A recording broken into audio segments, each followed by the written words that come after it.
Nigeria today is facing one of the most serious security challenges in its modern history. Across different parts of the country, reports of kidnappings, violent attacks, and armed groups operating in rural communities have become disturbingly common. Families are living in fear. Travelers worry about safety on the roads.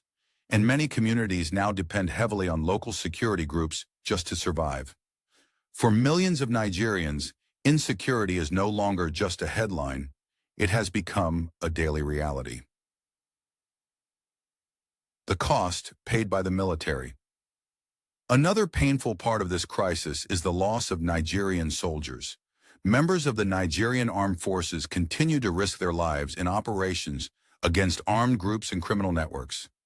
Sadly, there have been multiple reports of soldiers being ambushed or killed during operations. These are not just statistics.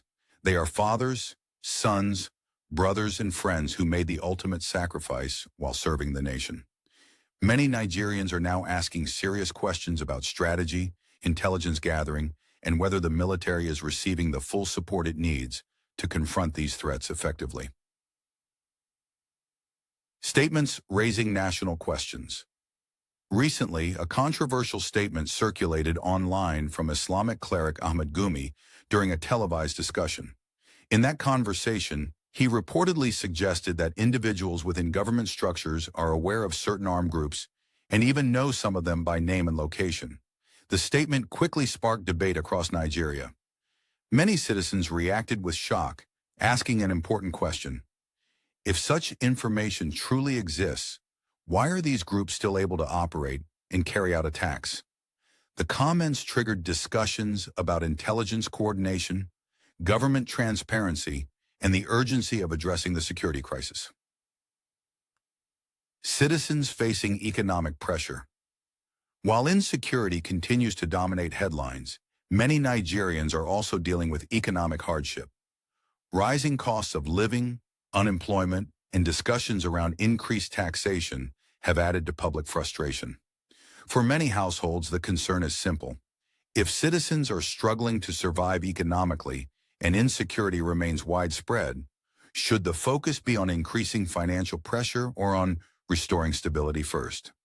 Across social media and public forums, Nigerians are increasingly calling for policies that prioritize safety, economic relief, and national stability. Political tension ahead of 2027. At the same time, political conversations about the 2027 elections are already beginning to grow. Political alliances are forming, discussions about future leadership are increasing, and public debates are intensifying. However, many Nigerians believe the most urgent priority right now should be addressing insecurity and improving the conditions of everyday life. For citizens facing real dangers and economic hardship, the expectation from leadership is clear.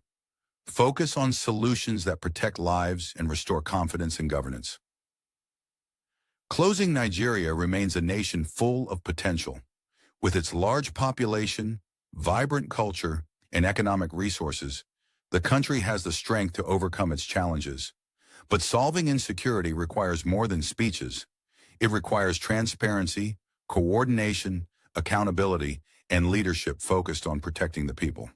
Because in the end, the most important responsibility of any government is simple: to ensure that its citizens can live safely in their own country. Please like, share, and subscribe